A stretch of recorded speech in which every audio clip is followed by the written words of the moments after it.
Good morning guys. मैं संत शत्रुघ्न दास पुनः आपका एक नए वीडियो में स्वागत है। और ये वीडियो एक विशेष प्रकार का है जिसमें आप स्वयं प्रमाण के आधार पर देखेंगे कि हमारे देश के अधिकारी कर्मचारी कैसे काम करते हैं। यहाँ तो भारत सरकार के जितने कर्मचारी हैं, सफाई कर्मी से लेके क्लर्क तक, अफसर तक, चाहे वो देश में पोस्टेड हो या विदेश में, उनके काम करने का तरीका ही कुछ अलग है।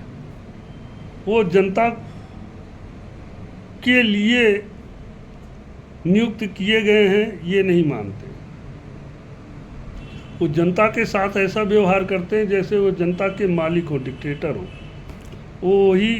वो जनता को खिला रहे हैं, जबकि जनता के टैक्स के पैसे से ही उनको सैलरी मिलती है, वेतन मिलता है और वो सर्विस करते हैं। परंतु वो जनता को अपना नौकर समझते हैं और अपने को मालिक समझते हैं, ठीक उल्टा। और एक कमी ये भी है कि इस देश की जनता अपने अधिकार के लिए लड़ना नहीं जानती और जैसा कर्मचारी व्यवहार करते हैं उसी में ढल जाती है। तो आप इस वीडियो में देखेंगे बहुत उच्च स्तर का मामला है, दूतावास का मामला है। और एक राजदूत सीनियर आईएएस ऑफिसर होता है और एक दूतावास में कैसे व्यवहार किया जाता है वो आप यहाँ देखेंगे। हमारे देश के 4-5 बच्चे हैं। बच्चे क्या हैं, वो एकदम नवयुवक है जो पूरे विश्व का भ्रमण कर रहे हैं। ये बहुत अच्छी बात है, एडवेंचर डिस्कवरी करना, हर चीज़ को जा के देखना, दिखाना और लोगों को बताना। हमारे ऋषि मुनि भी खोज किए, पूरी पृथ्वी की, ब्रह्मांड की, ग्रहों की, सब शास्त्रों में वर्णन है। तो व्यक्ति जहाँ तक जा सकता है। अब वो ये बच्चे 4-5 बच्चे हैं जिनके चैनल हैं nomadic Indian, nomadic tour, Himalayan rover, cycle Baba इत्यादि और भी हैं। तो मैं इनके नाम और फोटो आपको आगे शेयर करूंगा। ये नोमैडिक इंडियन है, ये साइकिल बाबा है जो पूरे विश्व में साइकिल से चल रहे हैं। इनका चैनल हिमालयन रोवर के नाम से है और इनका नोमैडिक टूर के नाम से है जो आप देख रहे हैं। और ये नोमैड शुभम जी हैं और ये यात्री डॉक्टर हैं जिनकी कहानी है इस वीडियो में। ये लोग पूरे विश्व का भ्रमण कर रहे हैं। पृथ्वी पे जितने भी देश हैं, इनका प्रयास है कि मैं सभी देशों में जा के वहाँ की कल्चर, वहाँ की सभ्यता, वहाँ की संस्कृति, वहाँ का इतिहास, वहाँ का भूगोल क्या है वो देखूं और वीडियो के माध्यम से लोगों को बताऊं। तो एक देश से दूसरे देश जाने पर वीज़ा यानी दूतावास से संपर्क करना ही पड़ता है। तो ऐसी परिस्थिति में इनका हमेशा जो है दूतावास से संपर्क होता रहता है और पॉजिटिव निगेटिव दोनों परिस्थितियां आती रहती हैं। तो एक निगेटिव परिस्थिति में जब आप दूसरे देश में होते हो तो वहाँ दूतावास का कर्तव्य बनता है कि वो आपकी हेल्प करे और आपको गाइडलाइन दे। तो इसी परिस्थिति में आप देखिए कि एक दूतावास के कर्मचारी किस तरह व्यवहार कर रहे हैं। तो देश की तो बात जाने दीजिए। तो आगे हम वीडियो देखते हैं और बीच बीच में हम अपने विचार आपको देते रहेंगे और वीडियो के अंत में हम आपको एक फुल थॉट विचार आपको देंगे कि ये अधिकारी कर्मचारी कैसे काम करते हैं और इनसे कैसे काम करवाइए, ये भी हम आपको बताएंगे। तो चलते हैं वीडियो देखते हैं। ये वीडियो यात्री डॉक्टर के साउथ अफ्रीका के बुर्किना फासो देश के राजधानी में घटित घटना की कहानी है। अगले देश के लिए निजर से बुर्किना फासो की कैपिटल ओगादुगू की गम एयरपोर्ट इंटरनेशनल दियोरी हमानी। यहाँ से भाई हम बस लेके आए ये बोबो दिलासो आ गया। यहाँ माली लग रही है। देखो ये मेन रोड है, उस तरफ की सड़क देखो आप एक बार, ठीक है, और इस तरफ की सड़क देखो। मतलब मेन रोड बना रखी है बस, उसके अलावा कुछ नहीं बना रखा भाई। पर चलो सही है, मेन रोड अच्छी थी तो हम 6 घंटे में पहुंच गए। पाजी कहाँ जा रहे पाजी? ਇਹ ਮਸ਼ਹੂਰ ਹੈ ਇਹ ਦੇਸ਼। ਹੁਣ ਰੀਸੈਂਟਲੀ ਜਿਹੜਾ ਤਖਤਾ ਪਲਟ ਉਹ ਵੀ ਪਿਛਲੇ ਸਾਲ ਹੋਇਆ 2023 ਦੇ ਵਿੱਚ ਇੱਥੇ ਹੋਇਆ।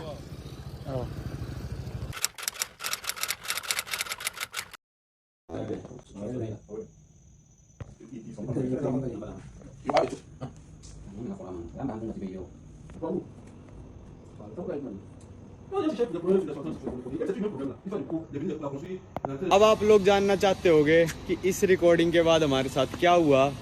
अब आपने इस रिकॉर्डिंग में देखा होगा, मैं जब पाजी को बुला रहा हूँ कैमरा ऐसे घुमा के, तो पीछे एक सफ़ेद टी शर्ट में बंदा बैठा है स्कूटी पे, और फिर पाजी की वीडियो में वो ऐसे आ रहा है। वो बंदा आगे जाके रुकता है, पाजी को कहता है ओए तू वीडियो बना रहा है, ऐसे ऐसे क्या वीडियो बना रहा है, ठीक है। तो हमने भाई उसको इग्नोर करा, क्योंकि आपको बहुत सारे लोग टोकते मिलेंगे अफ्रीका में, आप सबको जवाब नहीं देते फिर सकते।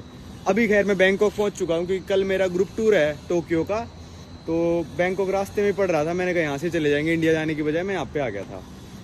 तो भाई फिर उसको हम इग्नोर करके, पाजी कह रहे यार मेरे को चोर सा भी लग रहा है, लेके ना भाग जाए फ़ोन, तो हम उसको इग्नोर करके अपने इंडियन रेस्टोरेंट की तरफ जाने लगे। पर आगे जो रोड आपने देखी होगी, मैंने पहले दिखाई थी ना कि आगे टूटी हुई थी बिल्कुल रोड, तो हमको बिल्कुल अनसेफ सा लगा वो, कि भाई नहीं यार 1 किलोमीटर कैसे चल के जाएंगे, कोई वो लूट लेगा हमको। और इतने में मैंने उस बंदे को देख लिया था, उसने क्या करा, इस तरफ जा रहा था, स्कूटी मोड़ के वापस जाके एक बिल्डिंग के अंदर घुस गया। मैंने बाजी को बोला कि ये ना किसी को बुलाने गया है। आम बंदा भी तो पुलिस के यहाँ जाके रिपोर्ट कर ही सकता है कि भाई वो बंदा हमारे देश में आके वीडियो बना रहे हैं, कर सकता है रिपोर्ट। तो मैंने कहा यार वो लेके आएगा किसी को पक्का, वो अपने रास्ते जा रहा था, अब किसी और रास्ते चला गया। फिर इनका चैनल यात्री डॉक्टर के नाम से है, ये अफ्रीका के एक देश में है। वहाँ वीडियो बनाना शायद मना है या नहीं बता नहीं सकते। ये वीडियो बना रहे थे तो वहाँ की पुलिस इन्हें अरेस्ट कर लेती है और बहुत रूड व्यवहार इनके साथ करती है, और दूतावास तो इनकी बात सुनता है। हम उस रोड से वापस मुड़ लिए, हम वापस मेन रोड की तरफ चलना शुरू कर दिए। इतने में हम देख रहे हैं सामने से वो बंदा आ रहा है, एक पीछे पुलिस वाले को बिठा के, पुलिस वाले के हाथ में AK-47 है, अपनी स्कूटी पे बिठा के लेके आ रहा है और कह रहा है यही दोनों थे। ऑब्वियसली बात है, हम अलग से पहचान में आ ही जाते हैं। फिर भाई हमने कहा पुलिस वाला तो ये ऑफिशियल हो गया, तो हमने कहा हाँ भाई बता क्या हुआ क्या नहीं हुआ। तो कहता तू वीडियो बना रहा था ये वो। हमने कहा नहीं हम तो नहीं बना रहे थे, क्योंकि इतनी देर में हमने क्या करा था ना, जितनी भी वीडियो थी, जो भी वीडियो थी, हमने सेलेक्ट करके 100-200 वीडियो हिडन में डाल दी कि भाई जो भी होगा देखा जाएगा, हिडन में डाल लो इस वीडियो को पहले। फिर भाई वो हमको उसी थाने में ले गया जो हमको दिख रहा था कि जिसमें वो स्कूटी लेके घुसा था अंदर, ठीक है भाई। फिर वाले बैठे हुए थे। फिर भाई जाते ही हमको पता है क्या करा, रूम में पहुंचे ना हम, कोने में बैठ जाओ, जैसे वो है ना कोना, भाई दूसरे हाथ से फोन पकड़ रखा है, वो है ना कोना, उस कोने में बैठ जाओ। इतना गंदा पूरा ऑफिस था उनका, पूरे में मिट्टी पड़ी थी, और जो भी और आ रहे थे ना बंदे, उनको ऊपर बेंच पे बिठा रहे थे, खुद भी चेयर पे बैठे थे। हमको ऐसे जमीन पे बैठ जाओ। साइड सवाल पूछ रहे थे कि क्यों आए हो, जैसे हम टूरिस्ट बोल रहे हैं वैसे ही हंसने लग जाए भाई वो लोग। होते अब भाई हमारी रिहाई की प्रक्रिया शुरू हो चुकी है, क्योंकि इनको कुछ भी सबूत नहीं मिला। भाई मैं बैठ ही जाऊँ, मेरे हाथ में दर्द हो गया। काफ़ी लंबी स्टोरी है, क्योंकि हम 24 घंटे लगभग जेल में रहे थे, हिरासत में रहे थे। तो भाई फिर वो हमको वापस ले आए पुलिस स्टेशन। फिर उन्होंने क्या करा, हमको पता चला कि हम रिहाई की प्रक्रिया हमारी शुरू होने वाली है, क्योंकि उनमें से एक बंदा इंग्लिश जो बोल रहा था थोड़ी बहुत, वो कह रहा था अब आप जा सकते हो यहाँ से, बस हमारा बॉस आपका वीज़ा वेरीफाई करेगा। वो भाई इतनी देर से हमारे पासपोर्ट पे वीज़ा ढूंढ रहे थे, उनको वीज़ा ही नहीं मिल के दे रहा था, क्योंकि भाई हमारे पास ई-वीज़ा था, सिर्फ स्टैंप थी हमारे पासपोर्ट पे। उन्होंने आखिरी में जाके पूछा हमसे आपका बुर्किना का वीज़ा कहाँ पे है, हमने कहा भाई ई वीज़ा है और फ़ोन में हमारे ई वीज़ा। तो कहता ओ ई वीज़ा है, ऐसे माथा पकड़ के कहता दिखा भाई। फ़ोन दिया उसने हमको 1 मिनट के लिए और फिर हमने उसको क्या कहते हैं ई वीज़ा दिखाया अपना। ये दिखाने के बाद फिर उसने फ़ोटो भेजी और फिर वो सारे बोलने लगे कि हाँ आपके लिए अच्छा है, ये आपके पास वीज़ा है, ये है वो है। मैं कहा भाई 5 घंटे से तुम यही कर रहे थे, पूछ ही लेते हमसे। फिर हमको पता चला कि ये वीज़ा हमारा ओगादुगु में वेरीफाई होएगा, इनके बॉस के पास फ़ोन आएगा और तब हम छूटेंगे, क्योंकि वीज़ा पे लिखा हुआ है साफ साफ कि हम टूरिस्ट हैं। ठीक है भाई। फिर 9:30 बजे हमको उन्होंने हमारा फ़ोन वापस दे दिया कि ये हम अपना फ़ोन लो, हमारा पर्स दे दिया, हमारे पैसे दे दिए जो भी निकाले थे। कुछ ऐसे बदतमीज़ी नहीं करी, पैसे वैसे गिन रहे थे। जब मेरे को फ़ोन मिला तब मैंने इंडियन एम्बेसी कॉल करा, वो तो आपको पता ही है ज़्यादातर लोगों के नहीं उठाया। फिर अगले दिन इंडियन एम्बेसी ने हमको बुलाया भी, इंडियन एम्बेसी ने हमारा फ़ोन फाइनली नहीं उठाया था। फिर भाई 9:30 बजे तक, 9:30 से ये मान लो हमारे पास लगभग 11 बजे तक फ़ोन होगा, या फिर 10 बजे से 11 बजे तक, एग्जैक्ट मेरे को टाइम पता नहीं है भाई। ये सारी चीज़ें जब हो रही थी मैंने इंडियन एम्बेसी को तब फ़ोन करना शुरू किया जब उन लोगों ने ये बोल दिया कि हमारा बॉस यहाँ से जा चुका है, अब वो सुबह आएगा और आपको रात यहीं पर काटनी पड़ेगी। हमको पहले तो ये डर था कि भाई इस छोटे से कमरे में चेयर है जहाँ पे हम रात कैसे काटेंगे, ना हमने कुछ खा रखा था ना कुछ पानी पी रखा था। उनसे कम से कम हमने 10 बार रिक्वेस्ट करी होगी, 10 बार, तब वो जाके हमारे लिए 2 बोतल पानी लेके आए थे। खाने की तो आप भूल ही जाओ। फिर हमने कहा अच्छा यहाँ सोना है, फिर हमने कहा यार हमारे लिए खाना तो लेके आ जाओ यार इंडियन रेस्टोरेंट जो उससे। भाई फिर 1-2 क्रिमिनल और आ गए, वो पागल से होते हैं भाई बिल्कुल काले, ये 1-2 क्रिमिनल और आ गए, उनमें बिजी हो गए, हमको इग्नोर सही कर दिया। होते होते 10:30 हो गया, मैं इंडियन एम्बेसी को फ़ोन कर रहा हूँ, कोई उठा नहीं रहा है। होते होते भाई 11 बज गए। 11 बजने के बाद उन्होंने हमारे फ़ोन वापस ले लिए, जो भी थे पैसे वैसे हमसे वापस ले लिए। एक बुक बनाई जिसमें सब कुछ लिखा, इनसे हमने क्या क्या लिया है। हमको एक कमरे में लेके गए, एक सैनिक के पास हमारा फ़ोन वोन सब जमा कराया उन्होंने। फिर हमको लगा कि अभी हमको एक जगह लेके जाएगा जहाँ पे मतलब सोने का प्रबंध होगा हम लोगों का, है ना भाई। लेके गया, वो तो लॉकअप पे लेके चला गया भाई हमको। उसकी लाइट ऑन करी, अंदर 2 क्रिमिनल पड़े हुए थे। उसने कहा यहाँ सोना है। भाई हमने कहा यहाँ क्यों सोएंगे, ये तो क्रिमिनल के लिए लॉकअप है, हमको बाहर ही बिठा के रख तू। कहता नहीं नहीं ये रूल नहीं है हमारा, आपको यहीं सोना पड़ेगा। खैर लॉकअप अंदर से काफ़ी साफ था और अंदर एक टॉयलेट भी थी, जो कि हमको अंदर जाके पता चली कि काफ़ी साफ थी। जो क्रिमिनल वहाँ पे रुके हुए थे उन्होंने काफ़ी अच्छा मेंटेन कर रखा था। वो कहते हैं नहीं आपको इसके अंदर ही सोना पड़ेगा, हमारा बॉस सुबह 7 बजे आएगा। तो मैंने ना इंडियन एम्बेसी को व्हाट्सएप पे भी मैसेज ड्रॉप कर रखे थे कि हम यहाँ पे फंस गए हैं, प्लीज़ अगर आप सुबह देखो मैसेज तो हमारी मदद कर देना। भाई हम क्या कर सकते थे यार, हमने बोला ठीक है लॉकअप में सो जाते हैं यार, अब और क्या कर सकते हैं। भाई उसने 2 ताले थे बड़े बड़े लगे हुए थे, दोनों खुलवाए। एक सैनिक को जगाया नींद से, उसको खुलवाए दोनों ताले, हमको अंदर भेजा। ना कोई चद्दर दी ना कोई कंबल दिया, गद्दा वद्दा तो आप भूल ही जाओ।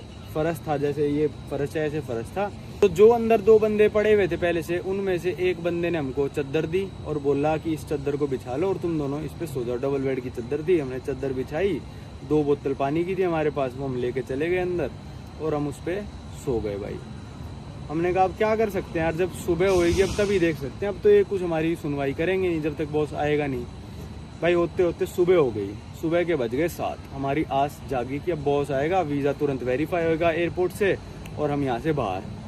भाई 7 बज गए, 7:30 बज गए। जितने भी वहाँ पे सैनिक थे सबकी शिफ्ट चेंज हो गई, नए सैनिक आ गए, कोई इंग्लिश नहीं बोलता।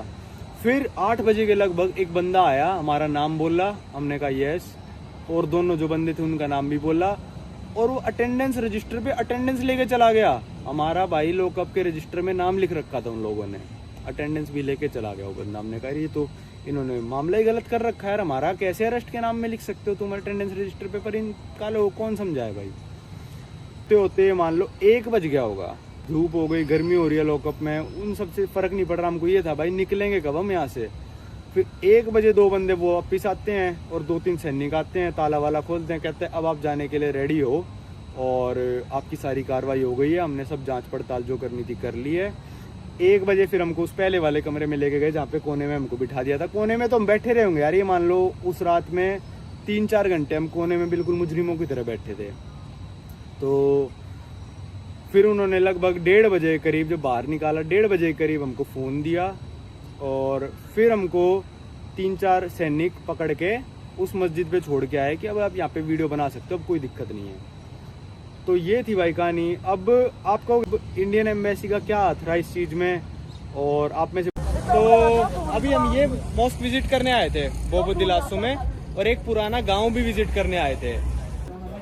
ये भाई गांव में दिखाने लेके आए कि यहाँ पे दारू कैसे बनती है, लोकल बियर कैसे बनती है। बाहर मिलट पड़े थे और ये इनकी REC है जिसको सपोर्ट कर रही है कि हाँ भाई बना ले आके से। ओगादुगु में हम कुछ भी नहीं बनाएंगे, हम रिस्क नहीं ले सकते यार। ये बस ऐसे है कि भाई इतनी एंशिएंट टाउन ना है तो बना लेते। बोंजू वही है, और जिसका अप्रूव हो जाए उसको पकड़ के डाल दो। पैसा एक भी नहीं लिया वैसे। बच्चे देखो मैं कितने को, हमारे पास फ़ोन आ गया था कि आपके साथ क्या दिक्कत हुई है वो। मैंने कहा दिक्कत तो सॉल्व हो ली भाई, अब तुमसे बात करें क्या ही फ़ायदा। पर एज ए रिस्पेक्ट, चाहे एम्बेसी ने एज ए सिटीज़न हमारी रिस्पेक्ट ना करी हो, उनके अपने अकड़ में रहते हैं एम्बेसी वाले, पर हम एज ए सिटीज़न एक एम्बेसी के पद को जाके रिस्पेक्ट दे रहे हैं। बस कि इंडियन एम्बेसी का पद है इसलिए जाके रिस्पेक्ट दे रहे हैं। मैंने कहा कोई दिक्कत नहीं है, अगर आपको हमको मिलना है तो आज संडे है, मैंने कहा हम आ जाएंगे एम्बेसी। फिर मैंने बोला कि भाई आप गाड़ी भेज दो यहाँ पे, क्योंकि हम किसी और को क्यों डिस्टर्ब करें भाई, हमको छोड़ने के लिए वहाँ पे। वैसे हम उनका है, उनको हमसे मिलना है, वो आएंगे पिकअप करने तो ठीक है, वरना हम जाएंगे नहीं। हमको क्या लेना है भाई, जब लेना देना था तब तो फ़ोन उठाया नहीं, अब फ़ोन ना उठाए तो उस चीज़ का हम जवाब आज लेके आएंगे कि इमरजेंसी लाइन पिकअप क्यों नहीं करी। अगर देना चाहेगी एम्बेसी जवाब तो, नहीं देना चाहेगी तो भाई उनको पता ही है जवाब तो, है ना। एम्बेसी ने जो किया वो तो किया ही, मतलब कुछ नहीं करा। खैर वो मैं उसमें डिस्कस करूँगा इस वीडियो में। और एम्बेसी ने जो किया वो तो किया ही, मतलब कुछ नहीं करा। खैर वो मैं उसमें डिस्कस करूँगा इस वीडियो में। और एम्बेसी ने जो किया वो तो किया ही, मतलब कुछ नहीं करा। खैर वो मैं उसमें डिस्कस करूँगा इस वीडियो में। और फिर उसके बाद एम्बेसी ने हमको अगले दिन बुलाया भी कि हमसे आके बात करो, क्या हुआ आपके साथ ये वो, मतलब बाद के ढोल सुनने थे बस उनको कि इनके साथ हुआ क्या, बस ऐसे ही, ठीक है ना। तो इस वीडियो में आपको बताऊंगा कि हमारी एम्बेसीज इतनी यूजलेस, इतनी बेकार, इतनी क्या कहूँ मैं, नाकामयाब, कोई सा शब्द नहीं मिल रहा यार मेरे को तो, ठीक है। जो बंदे फ़ोन नहीं उठा सकते उनके लिए तो क्या ही शब्द होगा। इस वीडियो में आपको बताऊंगा कि हमारी एम्बेसीज इतनी यूजलेस, इतनी बेकार, इतनी क्या कहूँ मैं, नाकामयाब, कोई सा शब्द नहीं मिल रहा यार मेरे को तो, ठीक है। जो बंदे फ़ोन नहीं उठा सकते उनके लिए तो क्या ही शब्द होगा। आप में से काफ़ी सारे लोग ऑलरेडी पता होगा क्योंकि आप लोग इंस्टाग्राम पे फॉलो करते हो, तो इंस्टा पे डालनी इजी रहते, तुरंत जो भी दिक्कत है उसको शूट करा और तुरंत अपलोड कर दी। पर यूट्यूब पे यार अभी शूट करनी पड़ेगी, फिर एडिटर को भेजनी पड़ेगी, फिर वो अपलोड करेगा, तो थोड़ा टाइम सा लग जाता है। और उस टाइम में बुर्किना फासो में था तो मेरे को सेफ भी नहीं लगा था कि यूट्यूब में वहाँ पे वीडियो शूट भी करूँ, क्योंकि फ़ोन चेक हो सकता था दोबारा से। तो आपको सिचुएशन पता चल गई कि हमारे साथ क्या हुआ था पिछली वीडियो में। बुर्किना फासो में हम अरेस्ट हो गए थे, 1 दिन तक हमको जेल में डाल के रखा था, लॉकअप में डाल के रखा था, और हमको कैसी ट्रीटमेंट मिली, ज़मीन पे बिठा के रखा, बैठ जा भाई कुत्ते की तरह साइड में बैठ जा, ये सब हुआ था। तो मैं बुर्किना फासो में हम अरेस्ट हो गए थे, 1 दिन तक हमको जेल में डाल के रखा था, लॉकअप में डाल के रखा था, और हमको कैसी ट्रीटमेंट मिली, ज़मीन पे बिठा के रखा, बैठ जा भाई कुत्ते की तरह साइड में बैठ जा, ये सब हुआ था।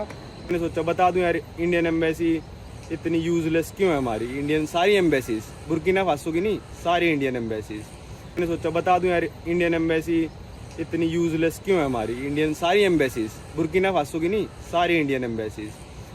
एम्बेसीज होती ही इसलिए हैं कि इंडियन सिटीज़न अगर कोई बाहर घूम रहा है या फिर किसी देश का सिटीज़न, उस सिटीज़न की देश की एम्बेसी, उस देश में जो एम्बेसी खुली हुई है वो उसको रिप्रेजेंट करेगी। जैसे इंडिया की एम्बेसी जो बुर्किना फासो में खुली हुई है वो मेरे को और पाजी को रिप्रेजेंट करती, वो हमारे वकील हैं एक तरह से कि भाई ये दोनों इंडियन सिटीजन्स हैं और हम इंडियन एम्बेसी इस देश में हैं, तो हम इनको एज ए लॉयर इनका रिप्रेजेंट करेंगे। मतलब अब मान लो कि भाई आपके लॉयर ने फ़ोन ही नहीं उठाया तो काय बात का लॉयर भाई, उसको पैसे किस चीज़ के दे रहे हो आप, तो आप कहोगे भाई तू क्या इंडियन एम्बेसी को पेमेंट कर रहा है। भाई इंडियन एम्बेसी में जितने भी लोग काम कर रहे हैं गवर्नमेंट सर्वेंट होते हैं। अब आप सर्वेंट का मतलब तो आप समझ गए होगे, नौकर। इंडियन एम्बेसी में जितने भी लोग काम कर रहे हैं गवर्नमेंट सर्वेंट होते हैं। अब आप सर्वेंट का मतलब तो आप समझ गए होगे, नौकर, ठीक है। वो किसके नौकर है, मेरे नौकर नहीं है, वो हर इंडियन सिटीजन के नौकर है, ठीक है। वो किसके नौकर है, मेरे नौकर नहीं है, वो हर इंडियन सिटीजन के नौकर है। वो हर इंडियन सिटीजन को सेवा देने के लिए वहाँ पे बैठे हैं, हर इंडियन सिटीजन के नौकर हैं।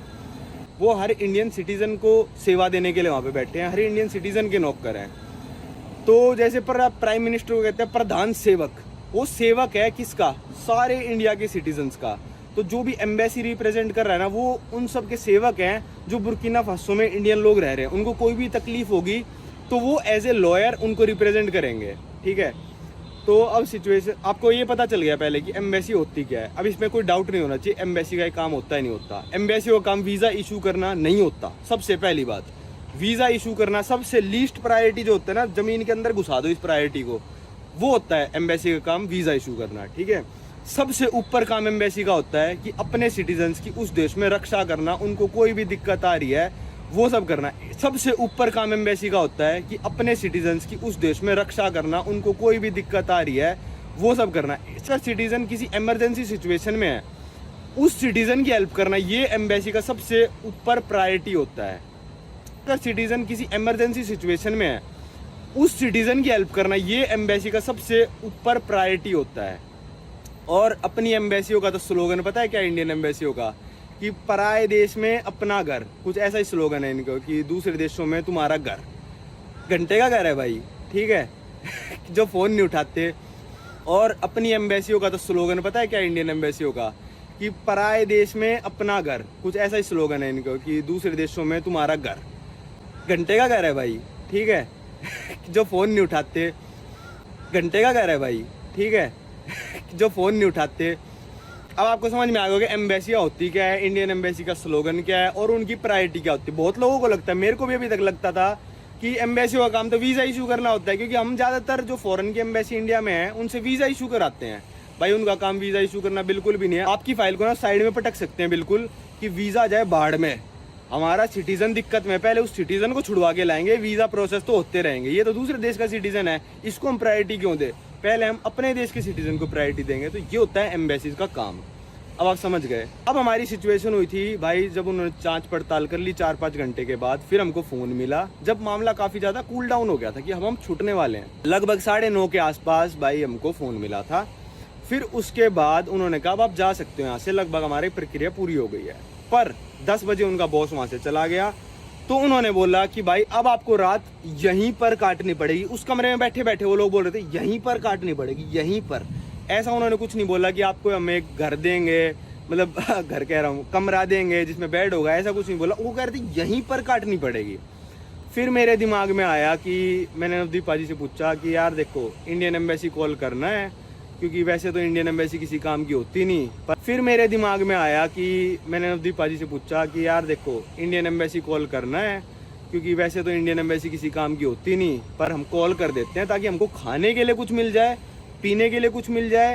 मतलब पानी तो उन्होंने खैर दे रखा था, पर वो भी 100 रिक्वेस्ट के बाद लेके आते थे। ऐसा नहीं कि भाई पहले से हमारे लिए रख रखा हो या फिर ग्लास में हमको दे रहे हो, हमारे पैसों का ही बोतल लेके आते थे 100 बार रिक्वेस्ट करने के बाद।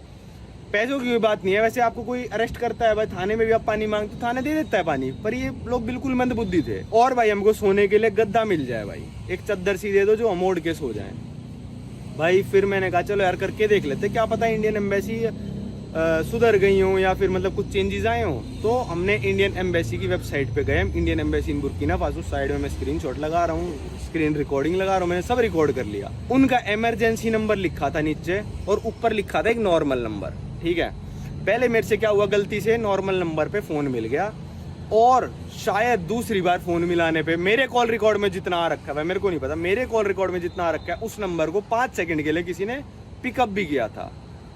अब यार इंटरनेशनल रोमिंग है, क्या पता 1-2 सेकंड वॉइस आने जाने में लग जाए, तो उन्होंने फ़ोन रख दिया। मैंने कहा यार उठाया था, किसी ने उठाया था। तो भाई मैंने सोचा कि मेरे को ना इमरजेंसी नंबर में मिलाना चाहिए, वहाँ पे शॉर्ट पिक करेगा कोई बंदा, क्योंकि नॉर्मल नंबर पिक कर लिया तो इमरजेंसी तो पक्का करेगा ही।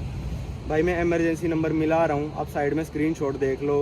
मतलब कहते हुए भी शर्म आ रही है मेरे को कि मैंने 20 से 25 बार फ़ोन मिलाया और किसी ने नहीं उठाया। फिर मैंने कहा पिछली बार जब मैं कंबोडिया लाओस बॉर्डर पे अटका था, वैसे एम्बेसियों का काम नहीं होता भाई, आपका इमिग्रेशन सॉल्व कराना एम्बेसियों का काम नहीं होता। आपको कहीं पे डिनाई कर रहे हैं, वो उस देश की ज्यूरिस्डिक्शन है, एम्बेसी उसमें दखल अंदाजी नहीं कर सकती। पर कंबोडिया लाओस बॉर्डर पे हम बहुत बुरे फंस गए थे, 5 जने थे और हमारे सामने सबको जाने थे, सिर्फ इंडियंस को रोका, इसलिए मैंने फ़ोन करा था। तो उस टाइम भी कंबोडिया में जो एम्बेसी थी इंडिया की, उन्होंने इमरजेंसी नंबर नहीं उठाया था। लाओस वालों ने उठा के हमारी मदद करी थी, वो भी तब करी थी उन्होंने मदद जब मैंने बताया था कि मैं यूट्यूबर हूँ और बताऊंगा कि तुम लोग मदद नहीं करते हो, सिर्फ ज्ञान देते हो। उन्होंने भी मदद तब करी थी जाके, ये मैंने शायद बात बताई नहीं होगी। तो मैंने सोचा आसपास की एम्बेसी में फ़ोन कर लेते हैं। नेबरिंग देश निजर लग रहा था जहाँ से हम आए थे, या फिर आइवरी कोस्ट लग रहा था, या फिर घाना भी लग रहा था, पर मैंने सोचा आइवरी कोस्ट से ज़्यादा संबंध है बुर्किना फासो के, तो वहाँ फ़ोन करते हैं। तो भाई आप मेरे कॉल रिकॉर्ड में देख लो, आइवरी कोस्ट की एम्बेसी में भी फ़ोन करा था मैंने, उन्होंने भी इमरजेंसी नंबर नहीं उठाया था। एक ही बार किया था मैंने फ़ोन, नहीं उठाया भाई उन्होंने, ठीक है। मैंने निजर की एम्बेसी में फ़ोन करा, कॉल लगी नहीं मेरे नंबर से, क्या पता है इंटरनेशनल रोमिंग को कोई दिक्कत हो। फिर मैंने उनके व्हाट्सएप पे कॉल करा, इमरजेंसी नंबर होते हैं मोबाइल फ़ोन में, लैंडलाइन नहीं होता। पहली बात आप ये सोच लेना, लैंडलाइन नहीं होता, मोबाइल फ़ोन होता है। उनके व्हाट्सएप पे मैंने कॉल करा निजर एम्बेसी में जो इंडिया की है, उन्होंने भी मेरा व्हाट्सएप कॉल उठाया ही नहीं। पूछो क्यों? डाटा ही बंद था भाई, फ़ोन कहाँ से उठाओगे? डाटा बंद करके सो रहे हैं मस्त इंडिया वाले हैं। फिर मेरे दिमाग में आया कि ये फ़ोन नंबर होंगे पक्का मोबाइल वाले, तो मे भी व्हाट्सएप पे वो हमारे मैसेज सीन कर लें। तो भाई मैंने बुर्किना का नंबर अपने फ़ोन में सेव करा और फिर मैंने व्हाट्सएप पे जब मैसेज करे, साइड में आप देख लो डबल टिक अभी आ रखा है, जब मैंने सेंड करे थे सिंगल टिक आया था, नेट उनका ऑफ था। और ये बात मैं प्रूव कर सकता हूँ क्योंकि मैंने एक और स्क्रीनशॉट ले लिया जब सुबह उनके पास वो मैसेज डिलीवर हुआ। मैसेज देख लो, मेरे 11 बजे रात के गए हुए हैं और सुबह 8 बजे उनके पास डिलीवर हुआ है। सीन का तो उन्होंने बंद ही कर रखा है। पहली बात, सीन का ऑन करो। जितनी भी इंडियन एम्बेसियाँ हैं मेरी बात सुन लो, सीन का ऑन करो। ब्लू टिक क्यों हटा रखा है आप लोगों ने? मेरे को समझ में नहीं आ रहा, क्या छुपाना क्या चाहते हो आप? कि आपका रिस्पॉन्स टाइम इतना कम है या क्या है? ब्लू टिक ऑन करो, ठीक है। ये सरकार को बोलना चाहिए, हर एम्बेसी को ब्लू टिक ऑन होना चाहिए कि पता चले कब डिलीवर हुआ है और कब उनसे मैसेज रीड करा है और कब उन्होंने रिप्लाई करा है, सब पता चलना चाहिए। ब्लू टिक में पता ही नहीं चलता भाई कब रीड कर लिया और कब रिप्लाई कर रहा है बंदा, है ना। तो ये हमने बहुत बार मिलाया भाई, फ़ोन नहीं उठाया उन्होंने। अब हम कुछ नहीं कर सकते थे, हमसे फ़ोन लिया, जैसे पिछली वीडियो में बताया, लॉकअप में पटक दिया। फिर हमारे पास फ़ोन का कोई भी एक्सेस नहीं था, पर मैंने फिर भी मैसेज ड्रॉप कर दिए थे इंडियन एम्बेसी के पास कि भाई सुबह उठ के देखेंगे तो वो आसपास कहीं पे पुलिस वालों को फ़ोन कर लेंगे यार, या फिर पता कर लेंगे एटलीस्ट कि हमारे 2 बंदे बोबो दिलासों में कहाँ पे फंसे हुए। मैंने सब लिख के भेजा था भाई, आप देख सकते हो मैसेज में, झूठ नहीं बोल रहा मैं। और फिर भाई हमको लॉकअप में पटक दिया। फिर मैंने सोचा भाई सुबह आ जाएगा इंडियन एम्बेसी का फ़ोन इनके पास, हमको छोड़ देंगे और सुबह तो देखेंगे यार उठ के, है ना। इतने फ़ोन आ रखे, 20-25 मिस कॉल आ रखी होंगी इंडिया के नंबर से, तो बंदा इमरजेंसी में होएगा ही ना। अगर कोई इंडियन बंदा बुर्किना में फंसा हो, या फिर बुर्किना में ज़्यादातर टूरिस्ट तो जाते हैं, सारे काम ही करते हैं, उनका लोकल नंबर तो होगा ही, तो लोकल नंबर से ही फ़ोन करेंगे वो। किसके पास इतना टाइम है कि इंडिया के नंबर से उनके फ़ोन करे? हमारा तो इंडिया का नंबर गया हुआ था उनके पास, तो सोचो कितनी ज़्यादा इमरजेंसी होगी। उनको भी पता चलना चाहिए था कि भाई इंडिया के नंबर से फ़ोन आ रखा है बंदे का, तो कितनी ज़्यादा इमरजेंसी होगी बंदे को, और वो भी 25-30 मिस कॉल, ठीक है। तो ये सब होने के बाद सुबह जब हमको फ़ोन मिला 12 बजे के करीब, मैंने क्या देखा कि इंडियन एम्बेसी से कोई टेक्स्ट मैसेज पे तो रिप्लाई आ ही नहीं रखा, प्लस एक छोटी सी मिस कॉल करके छोड़ रखी है। मिस कॉल क्या, मेरा फ़ोन ऑफ था, पूरी भी करी होगी मान लेते हैं, एक छोटी सी कॉल करके छोड़ रखी है। मैसेज तो कर दो भाई कम से कम कि हमने तुम्हारे मैसेज पढ़ लिए हैं, हमने क्या प्रतिक्रिया करी है, कुछ तो भेजो मैसेज। एक फ़ोन करके छोड़ दिया, तो बंदा फ़ोन नहीं उठा रहा, मतलब मुसीबत में है ना वो बंदा, है।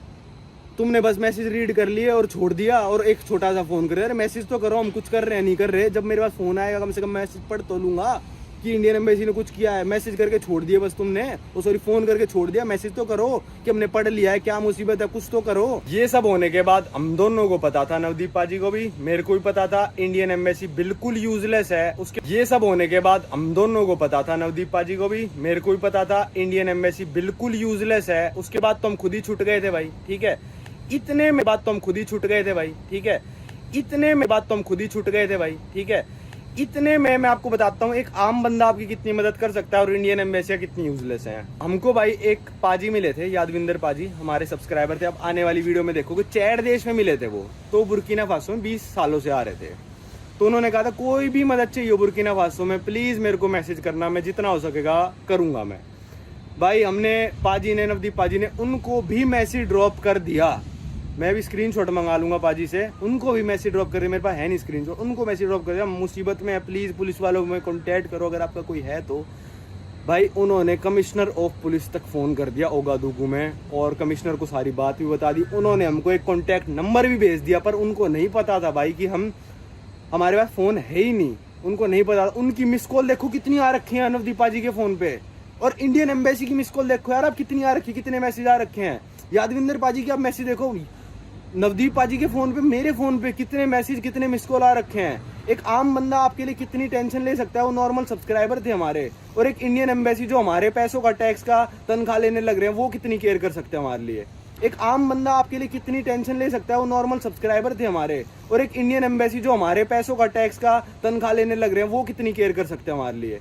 कि एक छोटी सी मिस कॉल करी थी उन्होंने, सॉरी कॉल कहूंगा मैं, कॉल करी थी उन्होंने, एक छोटी सी मैसेज करने तक का वो नहीं उठाया उन्होंने। अब अगर ये वीडियो मैं 4 दिन पहले बना रहा होता ना, ऐसी ऐसी बातें बोल देता कि इंडियन एम्बेसी वाले शर्मसार हो जाते। शर्मसार तो खैर अभी भी हो जाना चाहिए कि इमरजेंसी नंबर है क्यों एम्बेसीज में जब वो उठ नहीं रहे हैं, वो फोन की इमरजेंसी नंबर है क्यों एम्बेसीज में जब वो उठ नहीं रहे हैं, वो फोन है कहाँ पे, इमरजेंसी वाला फोन पड़ा कहाँ पे है, कहाँ फेंक दिया तुमने फोन खरीद के हैं।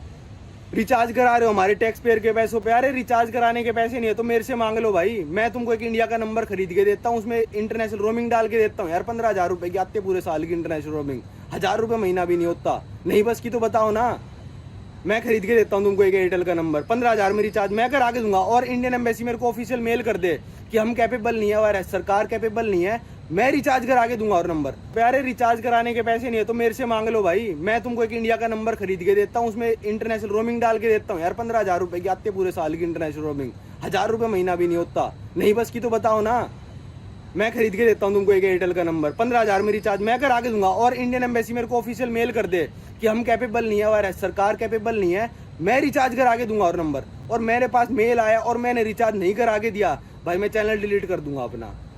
करो मेरे, और मेरे पास मेल आया और मैंने रिचार्ज नहीं करा के दिया भाई, मैं चैनल डिलीट कर दूंगा अपना। करो मेरे पास मेल कि हमारे फोन नहीं है या फिर हमारे पास रिचार्ज कराने के पैसे नहीं है। गुस्सा आ गया मेरे को बहुत ज्यादा, बातें याद आ जाती है ना फिर तो गुस्सा चढ़ जाता है भाई। फिर भाई इंडियन एम्बेसी का हमारे पास फोन आया दोपहर के 4 बजे, लोकल नंबर से फोन आया। सेम नंबर से फोन भी नहीं कर रहे, अरे सेम नंबर से फोन तो करो भाई कम से कम, कि हमको पता चले कि तुम ही फोन कर रहे हो। 3-4 बजे फोन आया, जब तक मैं इंस्टा पे स्टोरी वटोरी सब डाल चुका था कि इंडियन एम्बेसी कितनी नाकारा है, ये है वो है, सब डाल चुका था मैं नहाने लग रहा था भाई, उन्होंने छोड़ा था 24 घंटे हम फर्श पे पड़े थे, हम नहाने लग रहे थे तो फोन नहीं उठा पाए। फिर रात को 8 बजे फोन आता है इंडियन एम्बेसी का। मैंने कहा भाई मेरे को तुमसे कोई बात नहीं करनी। इतने में मैंने एक मैसेज भी भेजा था कि भाई अब आप, उनका मैसेज आया था कि क्या हुआ आपके साथ, प्लीज एक्सप्लेन द सिचुएशन। अरे सिचुएशन एक्सप्लेन करने के लिए रात को फोन करा था भाई, सिचुएशन ही एक्सप्लेन करने को रात को फोन करा था। सुबह जब हम छूट गए तो एक्सप्लेन सिचुएशन करके घंटा उखाड़ लें अब। फिर रात को 8 बजे फोन आता है इंडियन एम्बेसी का। मैंने कहा भाई मेरे को तुमसे कोई बात नहीं करनी। इतने में मैंने एक मैसेज भी भेजा था कि भाई अब आप, उनका मैसेज आया था कि क्या हुआ आपके साथ, प्लीज एक्सप्लेन द सिचुएशन। अरे सिचुएशन एक्सप्लेन करने के लिए रात को फोन करा था भाई, सिचुएशन ही एक्सप्लेन करने को रात को फोन करा था। सुबह जब हम छूट गए तो एक्सप्लेन सिचुएशन करके घंटा उखाड़ लें अब क्या कर ले तुमको, सिचुएशन एक्सप्लेन करके तुमको क्या कर लें। अब क्या तुम वहां पे तख्ता पलट कर दोगे उस प्रेसिडेंट का, तुमको सिचुएशन बता दी, या फिर उस पुलिस वाले की नौकरी खा जाओगे तुम कर क्या लोगे उस टाइम सिचुएशन बता के। अब क्या कर ले तुमको, सिचुएशन एक्सप्लेन करके तुमको क्या कर लें। अब क्या तुम वहां पे तख्ता पलट कर दोगे उस प्रेसिडेंट का, तुमको सिचुएशन बता दी, या फिर उस पुलिस वाले की नौकरी खा जाओगे तुम कर क्या लोगे उस टाइम सिचुएशन बता के। नॉनसेंस सवाल था बिल्कुल। मेरे को इतना गुस्सा आया, मैंने बोला, हिंदी में मैसेज कर रखा है मैंने वॉइस, कि भाई अब तुम सब बैठ के वीडियो देखना, एम्बेसी वाले चिल रिलैक्स करते हुए नेटफ्लिक्स की तरह वीडियो देखना तुम, और तुम कुछ करोगे तो हाथ नहीं। फिर अगला रिप्लाई पता है क्या आता है, प्लीज इंग्लिश में मैसेज करो, हमको हिंदी नहीं आती। यार जब बंदा इमरजेंसी नंबर में मैसेज करने लग रहा हूँ, सोचो मैं कितनी इमरजेंसी में हूँगा। कम से कम यार तुम 5 लोग एम्बेसी में काम कर रहे हो, तुम सबको हिंदी नहीं आती ना, तो एक काम करो मैसेज एटलीस्ट इंडिया भेज दो, आसपास की एम्बेसियों में भेज दो कि ये बंदा क्या बोलने लग रहा है, बंदा इमरजेंसी नंबर में मैसेज कर रहा है, प्लीज इसको ट्रांसलेट करके हमको बता दो। ये देखो आपकी कितनी ऑडेसिटी है इंडियन एम्बेसी की, कि मैसेज कर रहे हैं हमको हिंदी नहीं आती, इंग्लिश में मैसेज भेजो, बंदा इमरजेंसी में फंसा हुआ है। सोचो ये ऑडेसिटी है इंडियन एम्बेसी की, मतलब इतना केयर करते हैं कि इमरजेंसी फंसा रहा है क्या, ट्रांसलेट करके भेज मैसेज। चल भाई मैं तमिल में भेज रहा हूँ ना मैसेज, तो तुमको इंडिया से तमिल से ट्रांसलेटर मंगा के ट्रांसलेट करना चाहिए उस चीज को, कि बंदा क्या बोल रहा है। नहीं आती होगी यार, क्या पता तमिल वाले बंदे को इंग्लिश, क्या पता हरियाणा को कोई बंदा देसी बंदा उसको नहीं आती होगी इंग्लिश में भेजा वो मैसेज तुम लोगों को, है शर्म आ रही है तुम लोगों को। और जब मैंने इनके ट्विटर पे जाके देखा, 4 दिन पहले इन्होंने हिंदी दिवस सेलिब्रेट करा है।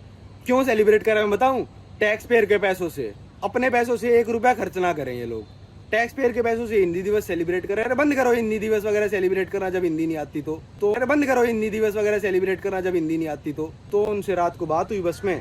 मैंने कहा भाई बस में बात नहीं कर सकता मैं, यहाँ पे सिग्नल टूट रहे और मेरे पास इतना टाइम नहीं है कि तुमको मैं सब कुछ समझाऊं। कल एम्बेसी मिलना हो तो बता देना, हम आ जाएंगे, कोई दिक्कत नहीं है।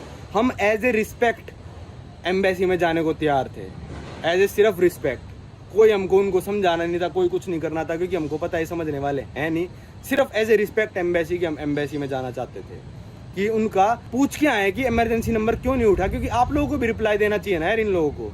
मेरे को रिप्लाई नहीं यार, ये हर इंडियन सिटीजन के लिए आंसरेबल हैं एम्बेसी वाले, क्योंकि हर इंडियन सिटीजन टैक्स भर रहा है और उस टैक्स से इनकी सैलरी जा रही है। जितने भी tough as a respect embassy की हम एम्बेसी में जाना चाहते थे कि उनका पूछ के आए कि इमरजेंसी नंबर क्यों नहीं उठा, क्योंकि आप क्या आए कि इमरजेंसी नंबर क्यों नहीं उठा, क्योंकि आप लोगों को भी रिप्लाई देना चाहिए ना यार इन लोगों को।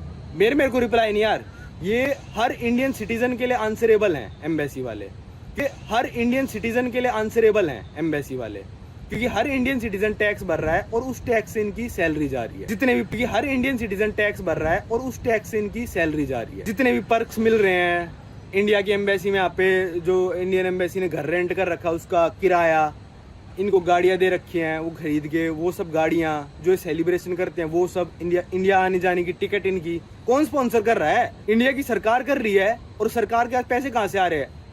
नॉर्मल बंदों से, टैक्स से आ रहे हैं पैसे भाई। और जो काम के लिए कह रखा है वही काम नहीं कर रहे ये लोग। फिर भाई अगले दिन हम जाते हैं इंडियन एम्बेसी। ये हम रुके थे, होटल में नहीं रुके। यादविंदर पाजी का हमारे पास मैसेज आया कि भाई आप लोग सेफ फील नहीं कर रहे होगे तो मेरे बिजनेस पार्टनर के घर जाके रुको, आपको किसी होटल में नहीं रुकना, बस आपकी रात के 12:30 पहुंचेगी, वो बंदा लेने आएगा आपको और घर तक लेके जाएगा। इंडियन एम्बेसी ने इतना भी नहीं बोला हमको कि आपको एक सेफ जगह रुकवा देते हैं हम, या फिर एम्बेसी में आके सो जाओ। नहीं बोला भाई उन लोगों ने, नहीं बोला। ठीक है, हाँ कल आके मिल लेना लंच पे। अबे लंच के भूखे हैं क्या हम भाई?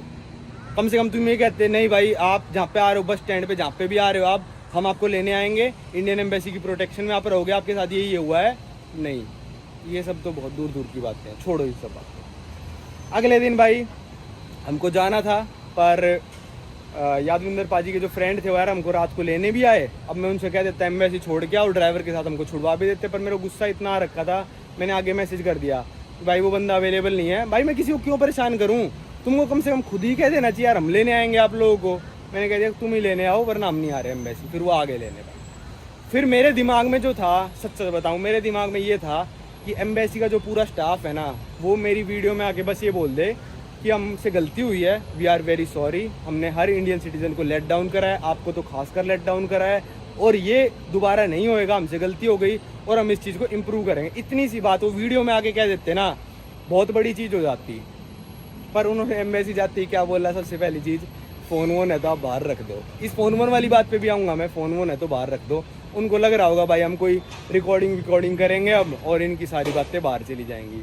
अरे भाई अगर तुम्हारी रिकॉर्डिंग करनी होती ना, मैं छोटा सा रिकॉर्डर अपनी जेब में ले आता है, दूसरा फ़ोन ले आता, उसकी रिकॉर्डिंग ऑन छोड़ देता। बड़ा तुम चेक कर रहे हो यार मेरे को, हैं? फ़ोन ना ले जाने का आप लोग बहुत सारे सिक्योरिटी पर्पस बोलोगे, रुक जाओ उसका जवाब है मेरे पास, सुन लेना मेरी पूरी बात। फिर अंदर गए, कहते भाई बताओ क्या हुआ था। 4 ही लोग हैं, अभी एम्बेडर की वैकेंसी खाली है, पर एम्बेडर की वैकेंसी खाली होती है इसका मतलब ये नहीं होता उसके जो नीचे वाला बंदा होता है वो एज एन एक्टिंग एम्बेडर होता है। तो 3 बंदे बैठे थे, एक मेरे को मिला नहीं कौन था, 3 बंदे बैठे थे, सारी कहानी बता दी मैंने, ये हुआ, आप लोगों से क्या उम्मीद थी हमारी। तो उनका पता है, पहले मैंने बोला कि 5 सेकंड के लिए वो नॉर्मल वाला फ़ोन उठाता, तो चौंक गए वो, भाई 5 सेकंड के लिए फ़ोन कैसे उठ सकता है एम्बेसी के अंदर, कौन फ़ोन उठा रहा है रात को। तो मैंने कहा भाई बात इग्नोर करो, ये इतनी बड़ी बात नहीं, एम्बेसी के अंदर कौन फ़ोन उठा रहा है, बड़ा कुछ कर रहे हो तुम लोग, वैसे भी तुमको कोई काम तो है नहीं है को फ़ोन को। मैंने कहा इग्नोर करो। मैंने कहा एमरजेंसी नंबर क्यों नहीं उठाया। तो फिर वो कहते यार, उनका कोई जवाब ही नहीं है ना, इस चीज़ का कोई जवाब ही नहीं बनता यार कि एमरजेंसी नंबर क्यों नहीं उठाया, उनका कोई जवाब ही नहीं था। मैंने कहा एमरजेंसी नंबर क्यों नहीं उठाया। तो फिर वो कहते यार, उनका कोई जवाब ही नहीं है ना, इस चीज़ का कोई जवाब ही नहीं बनता यार कि इमरजेंसी नंबर क्यों नहीं उठाया, उनका कोई जवाब ही नहीं था। फिर मैंने उनको बोला, मैंने व्हाट्सएप पे मैसेज करे हैं और वो डिलीवर सुबह हुए हैं। जो हेड था बंदा वहाँ का, मैं नाम नहीं लूँगा, जो हेड था, चौंक गया भाई बंदा एकदम से, मैसेज डिलीवर कैसे नहीं हुए, डाटा का क्या हुआ, डाटा ऑन क्यों नहीं था, ये क्यों नहीं था। जो उनके जूनियर बैठे 2 उनसे पूछ रहे थे डाटा ऑन क्यों नहीं था, क्या दिक्कत है। फिर उनमें से एक बंदे ने बोला कि भाई हमने सिम कार्ड चेंज करी, ऑरेंज से मूव करी है, कई बार सिग्नल नहीं आती, ये नहीं आता, वो नहीं आता। भाई सोचो यार, मैं इंडिया से चला हुआ बंदा, अपने एयरटेल के फ़ोन से इनको रात को मैसेज भी कर दिए, इनको फ़ोन भी कर दिया, मेरा डाटा कॉल सब चल रहा है, और इनके पास लोकल सिम है, इनको आज तक यही नहीं पता कि इनके डाटा में दिक्कत आती है, डाटा चलता नहीं है या जो भी है। तो इसीलिए नवदीप पाजी और मैंने वहाँ पे तो ऑफ़र नहीं दिया, यहाँ पे मैं ऑफ़र देना चाहूँगा। मिनिस्ट्री ऑफ एक्सटर्नल अफेयर्स मेरे को मैसेज कर दे, मेल कर दे मेरे ऑफिशियल मेल पे, या फिर embassy of India in Burkina Faso मेरे को ऑफिशियल मेल पे मेल कर दे। मैं आप लोगों को एक फ़ोन गिफ्ट करना चाहूँगा, जिसमें एक सिम कार्ड गिफ्ट करना चाहूँगा, इंडिया नंबर की सिम कार्ड, और उसमें मैं 1 साल का डाटा पैक भी डलवा के देना चाहूँगा, जो 15-17 हज़ार रुपये का होता है, वो मैं डलवा के देना चाहूँगा। उसमें कॉलिंग की भी फैसिलिटी होगी, इंडिया का नंबर होगा, और आपको एक फ़ोन भी देना चाहूँगा। तो फिर वो कहते यार फ़ोन चार्जिंग पे क्यों नहीं था, फ़ोन चार्ज क्यों नहीं था, ये क्यों नहीं था, वो क्यों नहीं था। भाई इतने में मैंने बोल दिया वहाँ पे कि सर देखो आपके पास पहली बार आई होगी ऐसी इमरजेंसी कॉल, क्योंकि बुर्किना फासो में कितने लोग रहते हैं आप बताओ, सोचो कितने लोग रहते हो, आप लोग अंदाज़ा मार लो। चलो आपको गए भाई 500 1000, भाई मेरे हिसाब से ना मुश्किल से 200 लोग भी नहीं रहते होंगे बुर्किना फासो, मुश्किल से 200। ठीक है, वो कह रहे भाई हमारे पास रोज़ कॉल आती है, इतनी कॉल आती है, इमरजेंसी नंबर बहुत कॉल आती हैं। भाई मैं वहाँ पे जुबान लड़ाने नहीं गया था और मैंने कुछ बोला भी नहीं। अब आप सोचो यार 200 लोग रहते, कह रहे यार बंदे ना पासपोर्ट के लिए इमरजेंसी पे कॉल कर देते हैं, वीज़ा के लिए इमरजेंसी पे कॉल कर देते हैं। भाई आप सोचो कि ये 200 बंदे इंडियन है वहाँ पे, चलो 500 मान लो यार, 500 मान लो, बहुत ज़्यादा बोल रहा हूँ 500, मैं भी 150 भी हूँ, मैं भी 100 भी हूँ, मैं भी 200 300 इतने ही होंगे। भाई एक बंदा ना रोज़ भी कॉल करेगा ना इमरजेंसी नंबर पे रात को, तो भी भाई 365 दिन आपका इमरजेंसी नंबर बिजी नहीं हो सकता।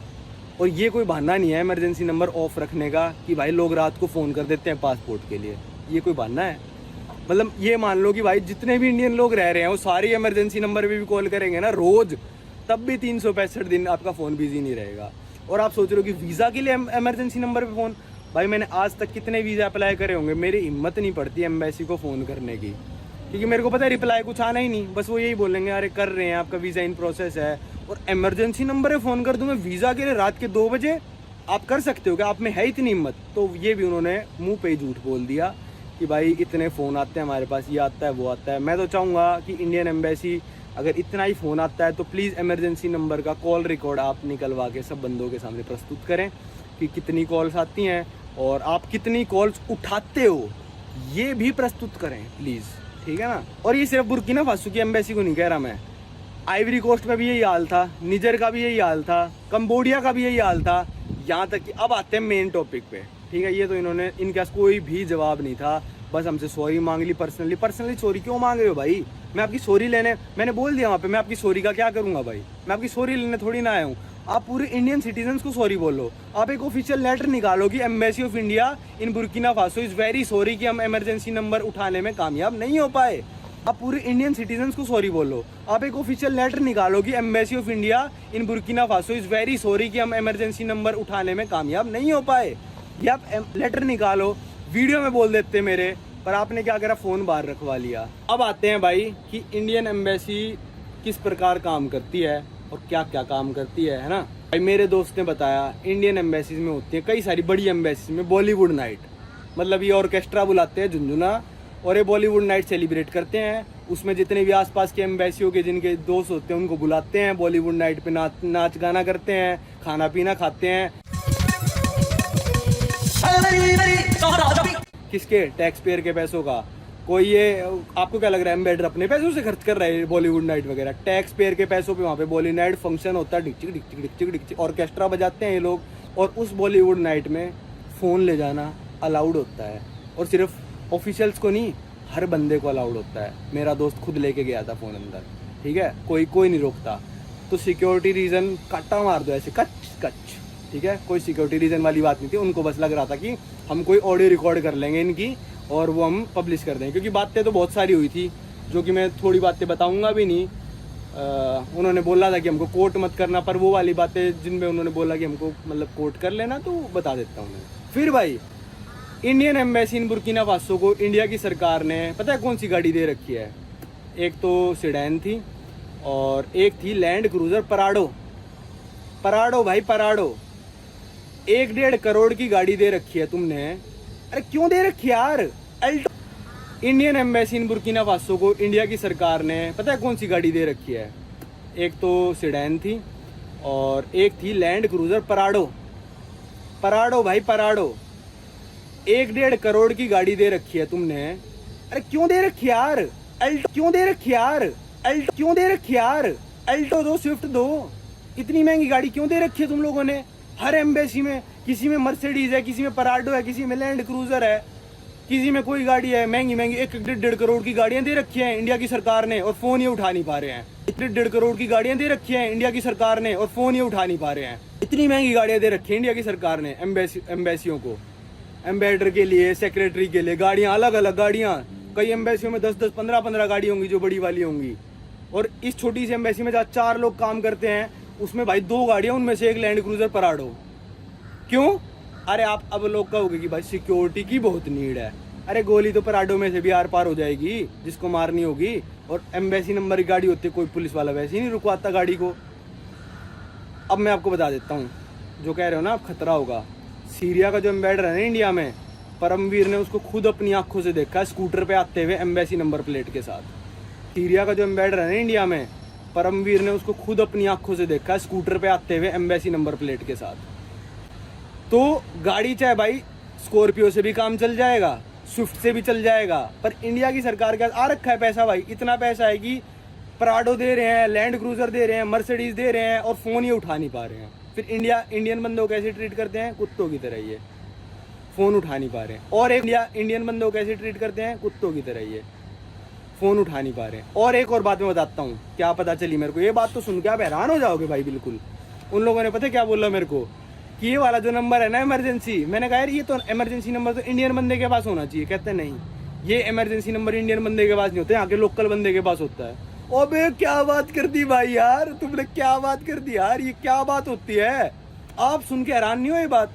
हम तो सुन के मेरे तो होश उड़ गए कि इमरजेंसी नंबर इन लोगों ने एक काले लोकल को दे रखा है, बुर्किना फासो के बंद। अबे उसको क्या मतलब, उसको क्या मतलब? मैं कितनी तकलीफ में हूँ यार, उसको क्या मतलब है? सोता रहेगा वो, निकाल दो तुम उसको नौकरी से, चला जाएगा वो, बड़ा तुम उसको जेल में डाल रहे हो, उसकी कोई जवाबदेही नहीं है। तो एक और ऑफर मैं इंडियन एम्बेसी को देना चाहूंगा और मिनिस्ट्री ऑफ एक्सटर्नल अफेयर्स।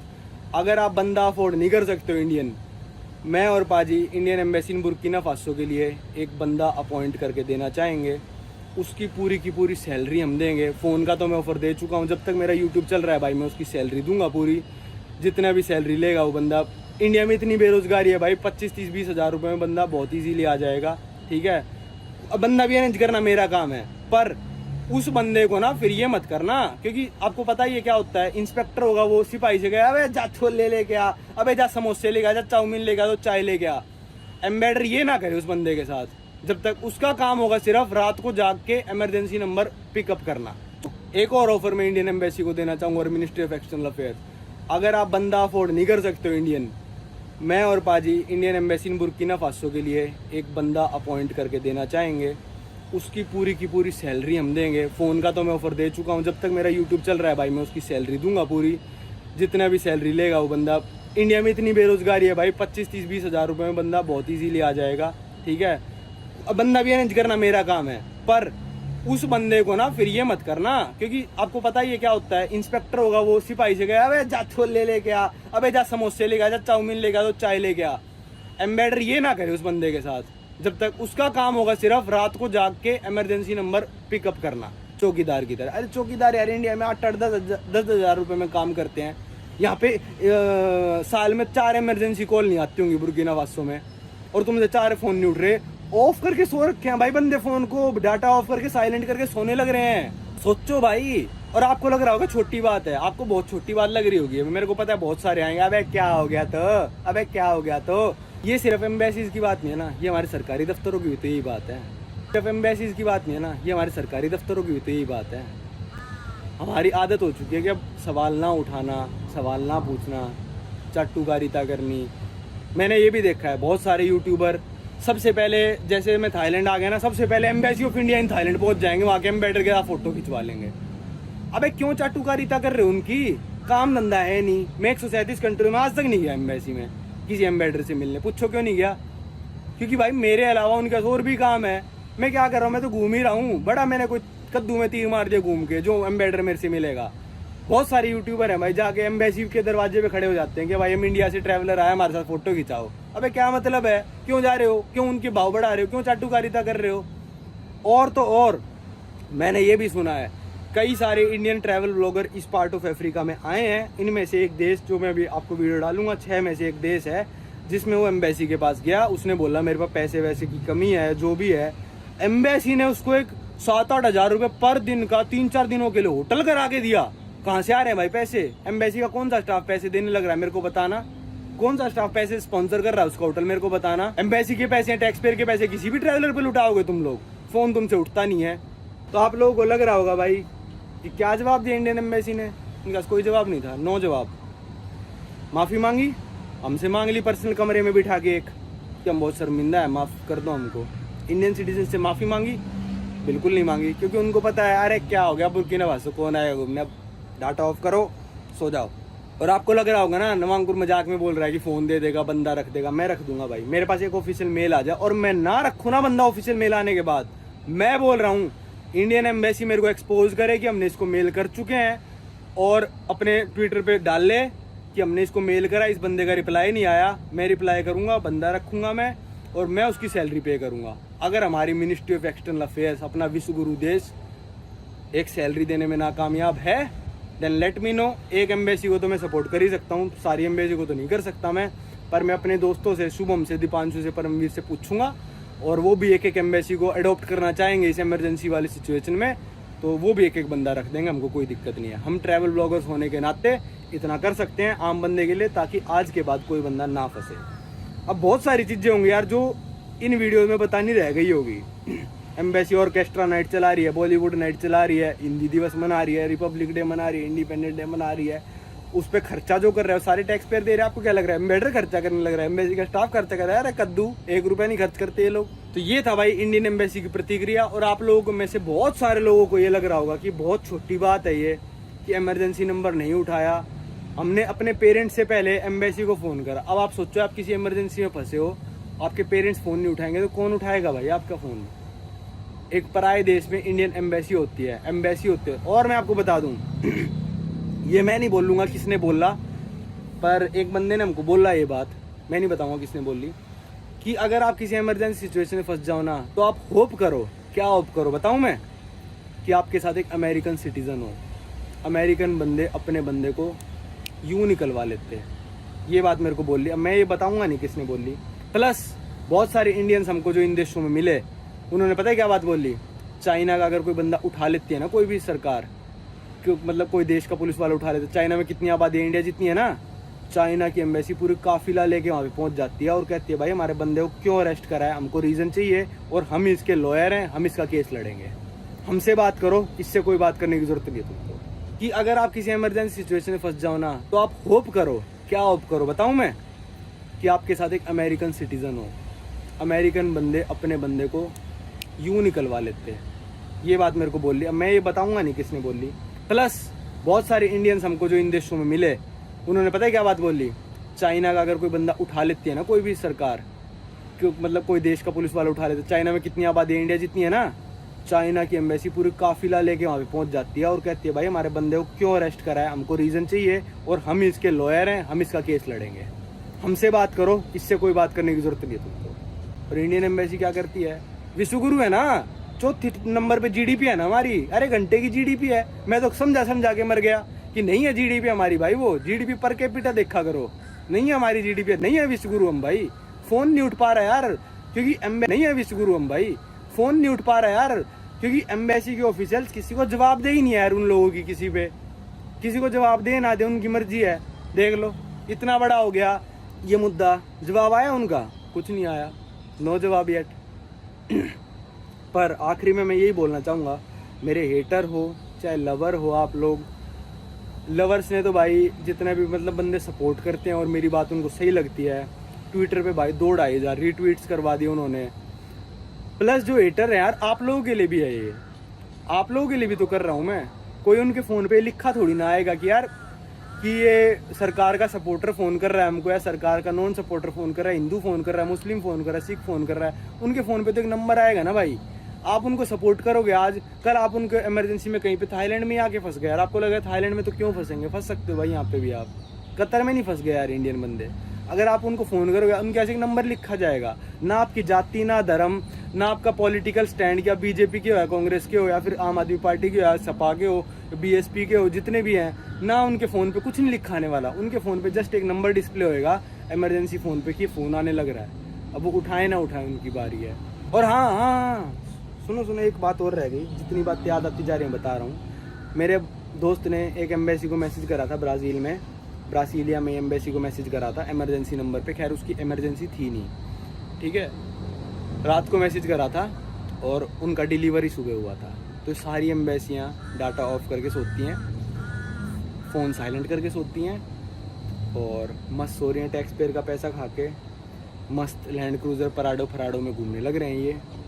मस्त अपनी टिकट करा के इंडिया जाते हैं, खर्चा 1 रुपया करते नहीं हैं, डिप्लोमेटिक प्रोटेक्शन में रहते हैं और इंडियन बंदों को कुत्ता समझते हैं। क्योंकि मैंने जैसे बताया, हम में से ही काफ़ी सारे यूट्यूबर हैं जो आगे जाके एम्बेसी की चाटते हैं और इसलिए उनको सिर पे चढ़ा रखा है। बारिश शुरू हो गई भाई, मैं चलता हूँ अंदर।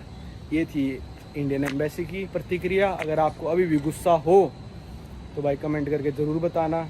और हम छूटाए भाई, हम अपने बलबूते पे छूटाए। मेरे को नहीं चाहिए कभी भी इंडियन एम्बेसी की हेल्प। उस दिन भी हमने सिर्फ इसीलिए फ़ोन करा था, पानी खाना दिला दो। बड़ा हम कह रहे हैं भाई तुम तोप लेके यहाँ पे आ जाओ और हमको छुड़वा लो। ये एक्सपेक्टेशन नहीं थी हमारी थी बस हमको खाना दिला दे, पानी दिला दे और सोने के लिए गद्दा दिला दे। थी बस हमको खाना दिला दे, पानी दिला दे और सोने के लिए गद्दा दिला दे। बस इतनी सी एक्सपेक्टेशन थी। एक्सपेक्टेशन तो पूरी तब होगी जब फ़ोन उठेगा। शुभम अफगानिस्तान में फंसा था। अमेरिका वाली बात बताई ना मैंने आपको। शुभम अफगानिस्तान में फंसा था तो शुभम ने एम्बेसी फ़ोन करा कि भाई मैं फंस गया, मेरे को तालिबान ने उठा लिया है और मेरे साथ एक अमेरिकन सिटीजन है उसको भी उठा लिया। अब आप अफगानिस्तान के रिलेशन इंडिया के साथ देखो और अफगानिस्तान के रिलेशन आप अमेरिका के साथ देखो। एक बार देखो बस, ठीक है। ये तब की बात है जब अफगानिस्तान में नॉर्मल सरकार थी और तालिबान अलग से था, ठीक है भाई। अमेरिका वाले बंदे ने, ब्रेडन ने फ़ोन करा यूएस एम्बेसी। शुभम ने सब बता रखा अपनी वीडियो में, जाके देख लेना। फ़ोन करा ब्रेडन को, कहते ओ आप एडवेंचरस हो काफ़ी ज़्यादा, हमको अच्छा लगा आप ये सब देश घूमने आए, आप काफ़ी एडवेंचर हो, पर आपको पता है सिचुएशन बेकार है, पर कोई दिक्कत नहीं है, हम आपको एकोमोडेशन देंगे, हम आपको पैसे देंगे, एम्बेसी की प्रोटेक्शन देंगे और आप 2-3 दिन में इस देश को छोड़ देना, आराम से छोड़ देना, जब आपकी मन करे हम आपको निकालते हैं वहाँ से। अमेरिका वाले बंदे ने, ब्रेडन ने फ़ोन करा यूएस एम्बेसी। शुभम ने सब बता रखा अपनी वीडियो में, जाके देख लेना।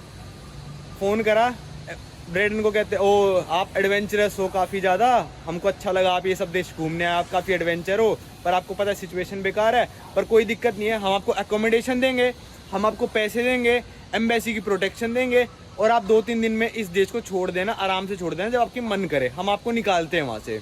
यहाँ आप देखिए कि अमेरिकन एम्बेसी, अमेरिकन दूतावास अपने कैंडिडेट को अपने देश के नागरिक के साथ कैसे आत्मविश्वास के साथ उसको डील कर रहा है और उसे निकालने की बात कर रहा है। और शुभम ने जब इंडियन एम्बेसी फ़ोन करा, पता है क्या रिप्लाई आता है? क्यों आया भाई तू यहाँ पे, तू अपने लिए है, चल हम नहीं कर सकते तेरी मदद। तेरे पापा को पता है तू यहाँ पे आया, तेरी मम्मी को पता है तू यहाँ पे आया, तू क्यों आया, अब हमसे मदद क्यों मांग रहा है भाई। और भारतीय दूतावास किस तरह से बात कर रहा है ये आपने देखा। अरे शर्म करो भारतीय दूतावासों। अगर एक बात बताओ एम्बेसी वालों, तुम मेरे बाप हो, तुम मेरे गुरु हो, तुम मेरे मेंटर हो, तुमने पैसे दिए मेरे को यहाँ पे आने के लिए, तुम मेरा खर्चा कर रहे हो, तुम अपना काम करो ना, जो तुमको अपॉइंट करा है जिस चीज़ के लिए, तुम ज्ञान मत दिया करो। पहली बात, तुमसे ज्ञान मांगने के लिए हम फ़ोन नहीं करेंगे कभी भी। जो तुम्हारा काम है अपना वो काम करो, नहीं कर सकते तो हमको रिटर्न में एक्सप्लेनेशन दे दिया करो कि हम नहीं कर सकते काम, ये इनकी रिक्वेस्ट नाजायज़ है। जो शुभम ने मांगी वो रिक्वेस्ट नाजायज़ थी, जो मैंने इमरजेंसी पे कॉल करा मेरी रिक्वेस्ट नाजायज़ थी और हम ये चीज़ हेल्प नहीं करते। साफ साफ बोल दो एक बार। ये गुरु बनने की और माँ बाप बनने की और बाप बनने की ना कोशिश मत किया करो। हम ये गुरु बनने की और माँ बाप बनने की और बाप बनने की ना कोशिश मत किया करो। हम तुमसे ज्ञान लेने नहीं आए हैं, तुमसे ज़्यादा दुनिया घूम रखी है और हमने तुमसे ज़्यादा पता है। तुमसे ज्ञान लेने नहीं आए हैं, तुमसे ज़्यादा दुनिया घूम रखी है और हमने तुमसे ज़्यादा पता है, ठीक है। हम जाएंगे इन देशों में घूमने, फंसेंगे, तुम्हारा काम है हमको वहाँ से निकालना, ठीक है। जैसा भी करना है तुम्हारा काम, एटलीस्ट फ़ोन उठाना तो है। तो आप लोगों को लगता होगा सिर्फ मैं कंप्लेंट करता हूँ। शुभम ने स्टोरी डाल के यही स्टोरी दोबारा बताई। माउंटेन ट्रैकर वरुण भाई जो है उनके साथ किर्गिस्तान में एक छोटा सा कांड हो गया था। तुमको रूल नहीं पता है किर्गिस्तान के, आ जाते हो घूमने ये वो। सारे इंडियन एम्बेसी भाई जितने भी देख रहे हो, मेरे को पता है बहुत सारा स्टाफ देखेगा, तुम्हारे बाप नहीं हो। तुम सरकारी नौकरी करो और नहीं कर सकते तो रिजाइन देके घर पे बैठो। इंडियन एम्बेसी भाई जितने भी देख रहे हो, मेरे को पता है बहुत सारा स्टाफ देखेगा, तुम्हारे बाप नहीं हो। तुम सरकारी नौकरी करो और नहीं कर सकते तो रिजाइन देके घर पे बैठो। यात्री डॉक्टर ने सही दिशा निर्देश किया। इन अफसरों के साथ ऐसा ही जवाब देना चाहिए, इनके साथ ऐसा ही व्यवहार करना चाहिए। अपनी नौकरी करना, हमारा काम है घूम के वीडियो बनाना, हम अपना काम कर रहे हैं। मुसीबत में फंसेंगे तुम्हारा काम है निकालना, नहीं निकाल सकते तो बता दो। और एग्जाम्पल मैंने दे दिया अमेरिका का, कर सकते हो तो बनो उस विश्वगुरु जैसे देश, सिर्फ नाम नाम के विश्वगुरु मत बनो, ठीक है। और एग्जाम्पल मैंने दे दिया अमेरिका का, कर सकते हो तो बनो उस विश्वगुरु जैसे देश, सिर्फ नाम नाम के विश्वगुरु मत बनो, ठीक है। भारतीय डॉक्टर ने भारतीय कर्मचारियों को चैलेंज कर दिया है, अब बन के दिखाओ भाई अमेरिका जैसा। और आप लोगों को लगे भाई ये कह रहा है कि रिपब्लिक डे सेलिब्रेट मत करो, इंडिपेंडेंस डे मत करो, बॉलीवुड नाइट सेलिब्रेट मत करो, हिंदी दिवस सेलिब्रेट मत करो। सोइयों तो ये दिवस मनाते हैं भाई एम्बेसी में, पता नहीं, ठीक है। मैं कह रहा हूँ सब कुछ करो सेलिब्रेट, डबल खर्चा। मेरे लिए तुम पराडो छोड़ो, इंडिया की सरकार से कहता हूँ रोल्स रॉयस दिलाओ इनको, रोल्स रॉयस में घुमाओ इनको, पर पहले अपना बेसिक काम तो कर लो भाई, पर पहले अपना बेसिक काम तो कर लो भाई। फ़ोन तो उठा लो मेरो, फ़ोन तो उठा लो मेरो, पर पहले बेसिक काम तो कर लो भाई। कोई गरीब बंदा होता है, और एम्बेसी में क्या चल रहा है, फ्री के पैसे आ रहे हैं ना भाई, टैक्स वालों के फ्री के पैसे आ रहे हैं, अपनी मौज पहले मारनी है। और जो बेसिक काम है इन्होंने वो साइड में लगा रखे हैं, तो पहले और जो बेसिक काम है इन्होंने वो साइड में लगा रखे हैं, तो पहले बेसिक काम कर लो और फिर तुम कितनी मौज मारो यार। अमेरिकन एम्बेसी, चाइनीज एम्बेसी, इनके एस क्लास है, सी क्लास है, ई क्लास है, BMW सब है, पर ये अपना बेसिक काम पहले समझते हैं कि हमको पहले बेसिक काम क्या करना है। इंडिया वालों क्या है, हमने कर दिया जी UPSC क्लियर, हम हैं एम्बेडर और हम अब करेंगे मजे यहाँ पे। इंडिया वालों क्या है, हमने कर दिया जी UPSC क्लियर, हम हैं एम्बेडर और हम अब करेंगे मजे यहाँ पे। अरे भाई इंडिया में यही तो दिक्कत है, सब UPSC के पीछे भाग रहे हैं, हम बन जाए IPS IFS बन जाए, हम काम करना नहीं है। इंटरव्यू कहते हैं ना, इंटरव्यू बहुत मुश्किल है, इंटरव्यू में जाके कहते हैं हम अपने देश की नागरिकों की सेवा करना चाहते हैं। फोन नहीं उठा पाए तुम्हारी एम्बेसी, क्या घंटे की सेवा करोगे तुम लोग? नहीं। बड़े आश्चर्य की बात है मोदी जी, क्या इसी तरह के अकर्मण्य कर्मचारियों के भरोसे देश को विश्व गुरु बनाओगे? आश्चर्यचकित है, कृपया इनको सुधारिए अगर विश्व शक्ति बनना है तो, नहीं तो फिर सपना देखते बनवाना, रहिए। तुमसे पासपोर्ट वीजा नहीं करवाना। एक दो बार कभी 137 कंट्री में दूसरी बार फंसाऊंगा मैं, और दूसरी बार इनके क्या बताऊं मैं अब। तो पहले अपना बेसिक काम कर लो, फिर चाहे कितनी भी मौज मारो। मोदी जी, इस वीडियो से आप ये आकलन लगा लीजिए कि आपके कर्मचारी किस आधार पर विदेश में काम कर रहे हैं, और उनके काम करने की स्टाइल से ही देश की गुडविल बनती है, और ये देश की गुडविल को मिट्टी में मिला रहे हैं। कृपया आप इस पे ध्यान